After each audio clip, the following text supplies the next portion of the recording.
Alors, bonjour à toutes et à tous. Quand on pense à la Provence, on a tout de suite en tête des images. Le soleil, la lavande, ces villages de cartes postales, n'est-ce pas? Mais, et si l'on découvrait ensemble que sous cette image d'Épinal, des lieux comme Mossane-les-Alpilles cachent en fait des secrets millénaires, des secrets écrits à même la pierre et la terre? Notre histoire commence ici, avec cette image. Au premier coup d'œil, qu'est-ce qu'on voit? Juste un tas de vieilles pierres, en pleine garrigue. On pourrait passer à côté 1000 fois sans même y faire attention. Et pourtant, c'est ça notre point de départ. C'est la clé, une clé vieille de 2000 ans, qui va nous ouvrir les portes de toute l'histoire de ce village.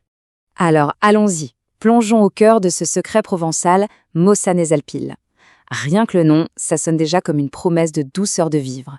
Mais la vraie question, c'est qu'est-ce qui se cache vraiment derrière cette façade si charmante? C'est ce qu'on va voir ensemble. Parce que, vous savez, pour vraiment comprendre un lieu et ses habitants, il faut d'abord comprendre la terre qui les a vus naître. Et l'histoire de Mossane, elle est complètement inséparable des forces de la nature qui l'entoure. Le paysage ici, c'est un personnage à part entière, avec, si on peut dire, un ADN très particulier. Essayez d'imaginer le contraste. D'un côté, on a la roche, ce calcaire blanc, presque aveuglant sous le soleil des Alpilles. De l'autre, le souvenir d'immenses marais, une terre d'eau qui a aujourd'hui totalement disparu. Et pour lier ces deux mondes, un réseau de ruisseaux un peu capricieux, les fameux gaudres. Alors un gaudre, qu'est-ce que c'est? C'est un mot bien d'ici. Ça désigne un petit ruisseau provençal qui est souvent à sec en été. Bon, ça peut paraître anodin, mais dans une région où la moindre goutte d'eau est un trésor, ces petites veines sont absolument vitales. Elles représentent vraiment cette relation cruciale et parfois compliquée entre la terre et la pluie. Et là, on commence à comprendre. Toute l'histoire de ce village, mais vraiment de ses origines jusqu'à aujourd'hui, c'est une histoire de gestion de l'eau. Que ce soit en asséchant les marais au XIXe siècle pour gagner des terres cultivables, ou en entretenant les canaux pour l'irrigation comme on le fait encore de nos jours. La maîtrise de l'eau a toujours été au centre de tout. Et justement, cette quête de l'eau, elle va nous amener à un chapitre absolument spectaculaire de l'histoire du coin.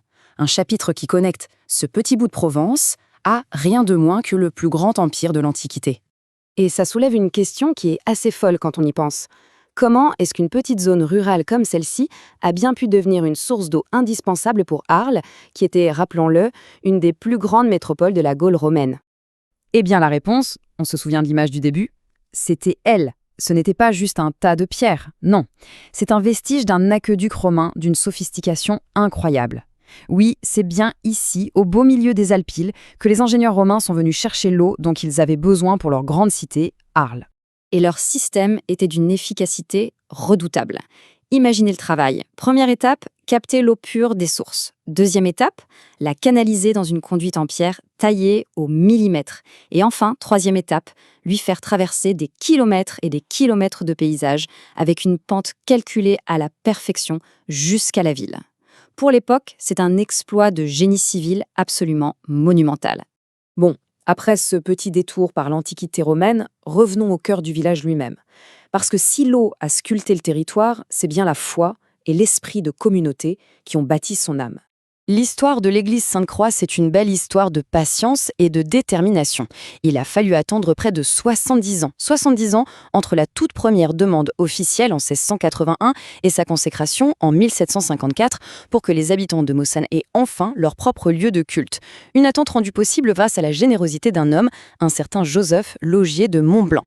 Et bien sûr, qui dit église, dit vie de village, grande fête populaire. Il faut absolument écouter cette description de la fête de la Saint-Éloi, faite par le maire en personne en 1825. On ferme les yeux et on y est, non?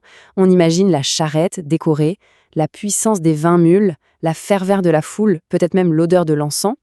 C'est une plongée incroyable dans la Provence du XIXe siècle.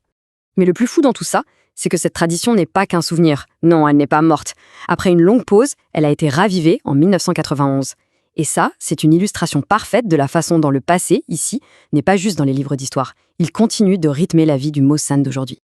Allez, changeons de sujet, mais restons au cœur de l'identité de Mossane. Parlons de ce qui fait sa renommée aujourd'hui, de son trésor économique, son or liquide. Retenez bien cette date, 1997. C'est une année charnière. C'est l'année où l'huile d'olive de la vallée des Baux-de-Provence a enfin obtenu la reconnaissance suprême, l'appellation d'origine contrôlée, ou AOC. C'est la consécration d'un savoir-faire qui remonte à des siècles. Mais l'oliger, ici, c'est un arbre à double trésor. D'un côté, on a les fameuses olives cassées. Ce sont des olives vertes, toutes jeunes, qu'on va littéralement fendre pour qu'elles s'imprègnent de saumure. C'est l'olive parfaite pour l'apéritif. Et de l'autre côté, bien sûr, il y a l'huile d'olive, qu'on extrait des olives plus mûres. C'est le même arbre, mais ce sont deux traditions, deux saveurs bien distinctes. Voilà, on arrive tout doucement au bout de notre exploration. C'est le moment de rassembler un peu tous les fils de cette histoire, de voir comment le paysage, l'héritage antique et la culture locale s'entremêlent pour créer quelque chose d'unique, un patrimoine qui est bien vivant. Ce tableau y résume tout ça à la perfection. Regardez, l'eau. Hier, elle alimentait Arles via la queue du Cromin. Aujourd'hui, elle irrigue les champs grâce aux canaux. La communauté. Avant, c'était des villas gallo-romaines éparpillées. Aujourd'hui, c'est un village bien centré autour de son église. Et l'économie. On est passé d'une agriculture assez basique à une huile d'olive reconnue dans le monde entier. Le passé et le présent, ici, ne sont jamais très loin l'un de l'autre. Et c'est peut-être ça le message principal de Moussan-les-Alpilles. Ce n'est pas un musée, ce n'est pas un décor de film. C'est un paysage vivant. C'est un endroit où 2000 ans d'histoire ne sont pas derrière une vitre, mais se respirent à chaque coin de rue, font partie du quotidien. Et tout ça, finalement, ça nous amène à une question plus large, une question qu'on peut se poser. Quand on voyage, est-ce qu'on prend vraiment le temps de regarder au-delà de la beauté de surface, au-delà de la carte postale, pour essayer de lire les histoires que la Terre elle-même a à nous raconter? Une bonne question à garder en tête pour la prochaine escapade.